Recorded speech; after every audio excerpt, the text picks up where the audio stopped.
Rwanda, a small East African nation known for its stunning landscapes and tragic history, has become the focus of international attention. Why?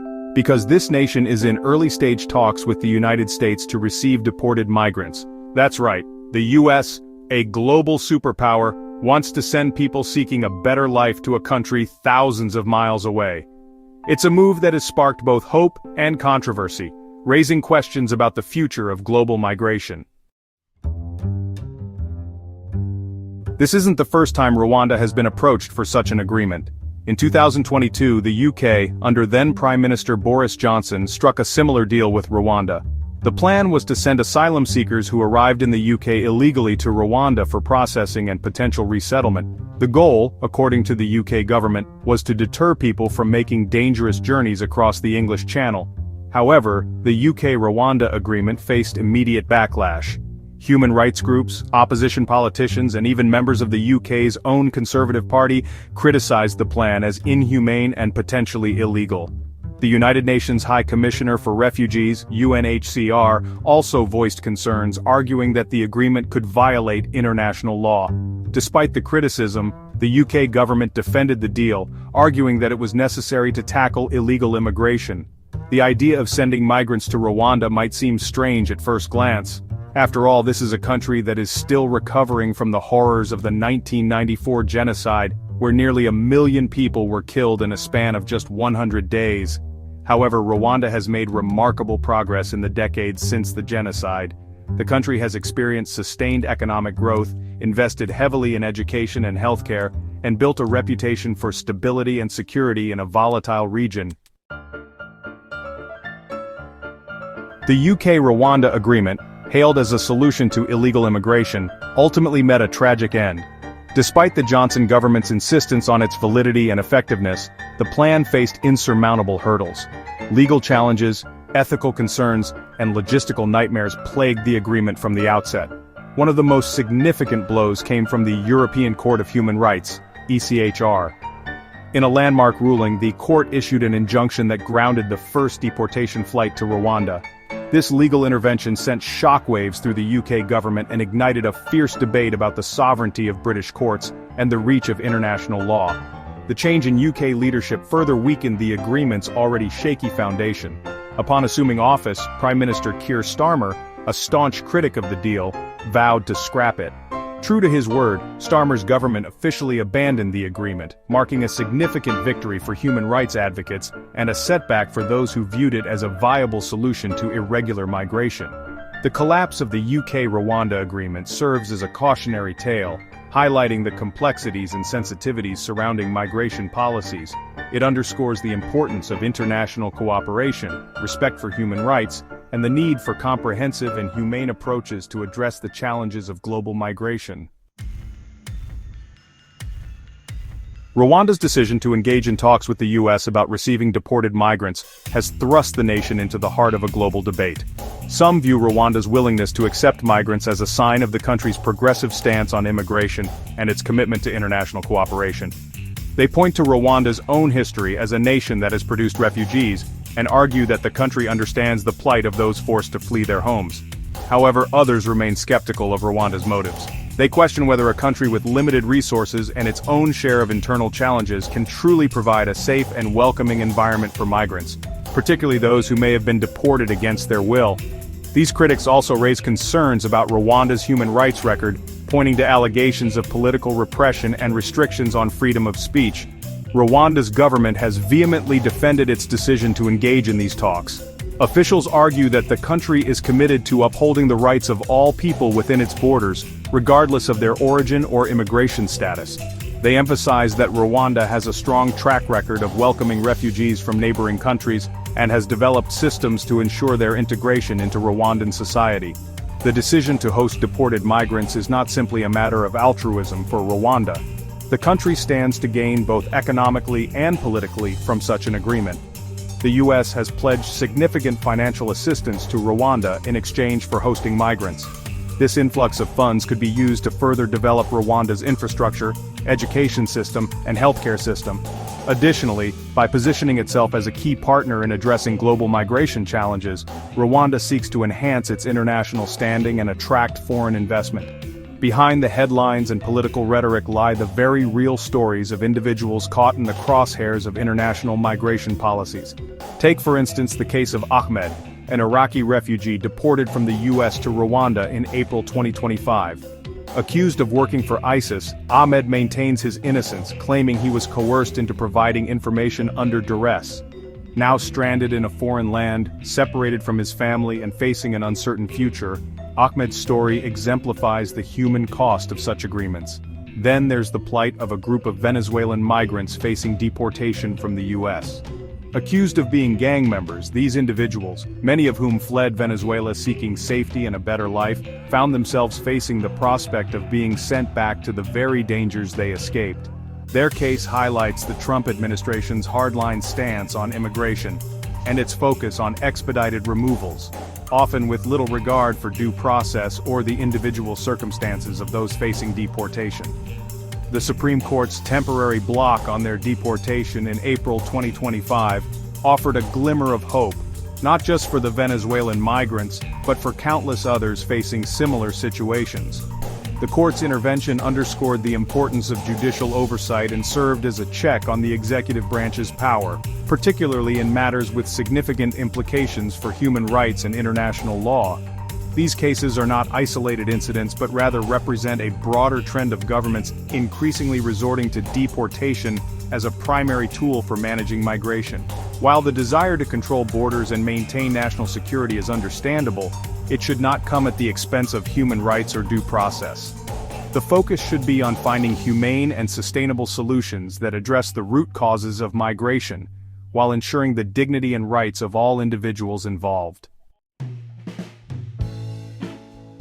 The impact of U.S. immigration policies. The Trump administration's America First agenda cast a long shadow over U.S. immigration policies, shaping the nation's approach to migration and influencing global perceptions of the country as a welcoming destination for those seeking refuge or a better life.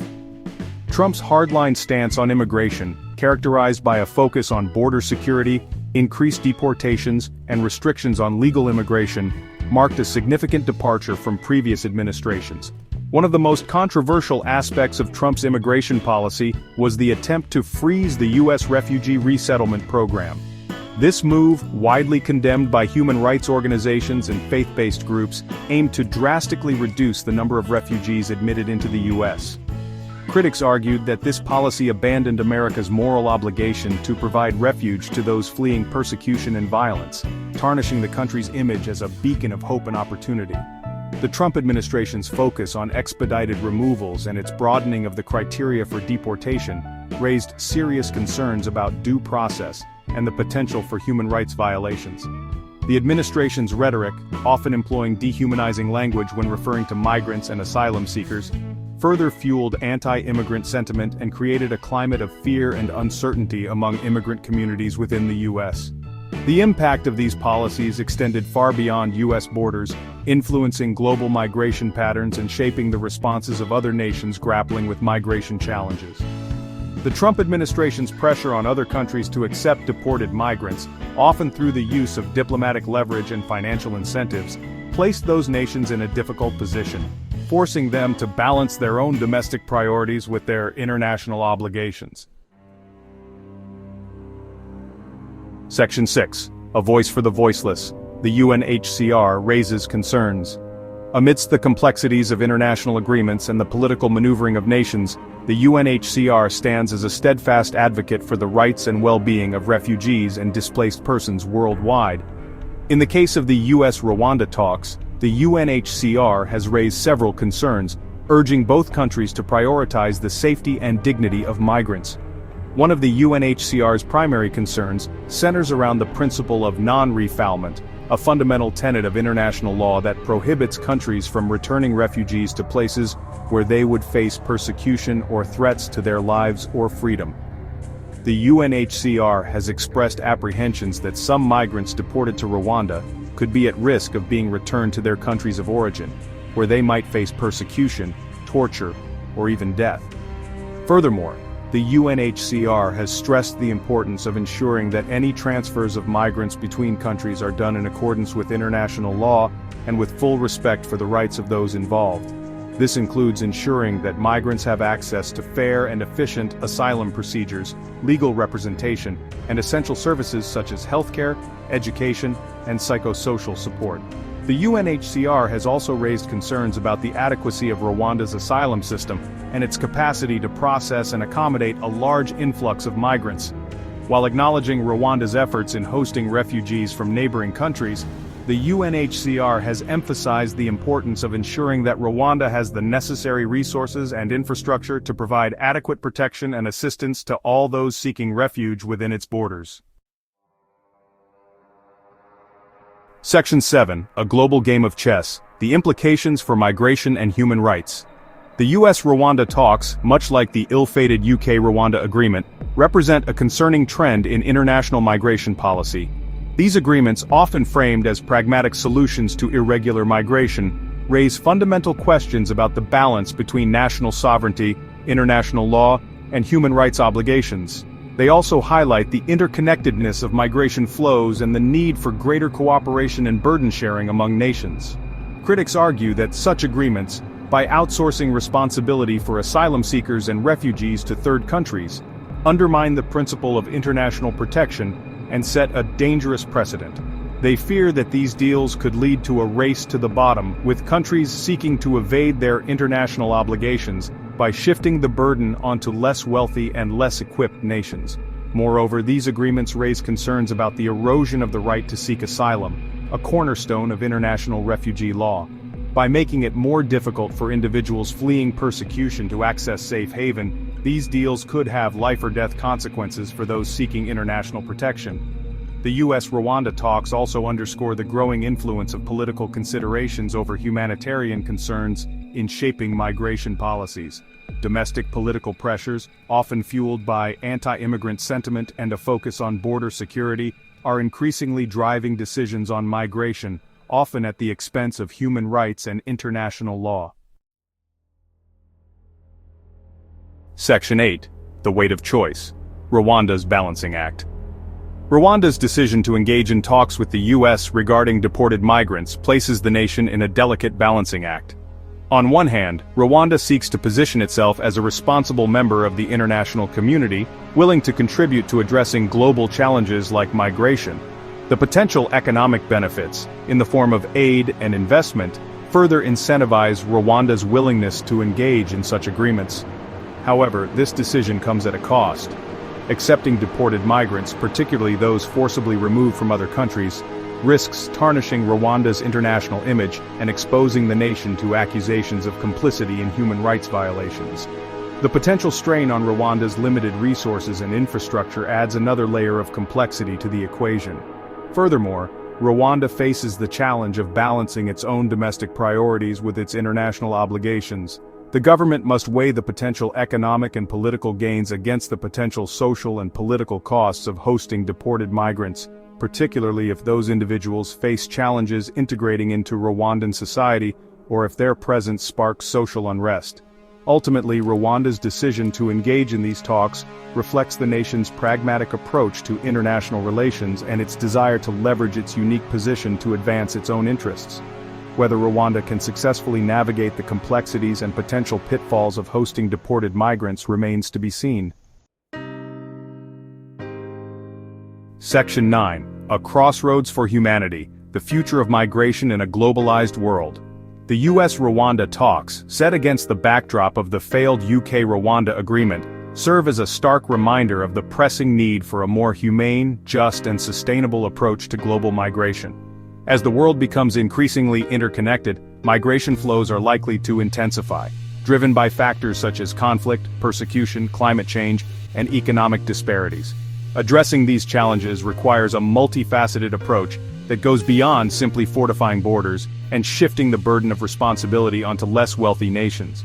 It demands a commitment to international cooperation, respect for human rights, and a shared understanding that migration, when managed effectively, can be a source of economic growth, cultural enrichment, and innovation.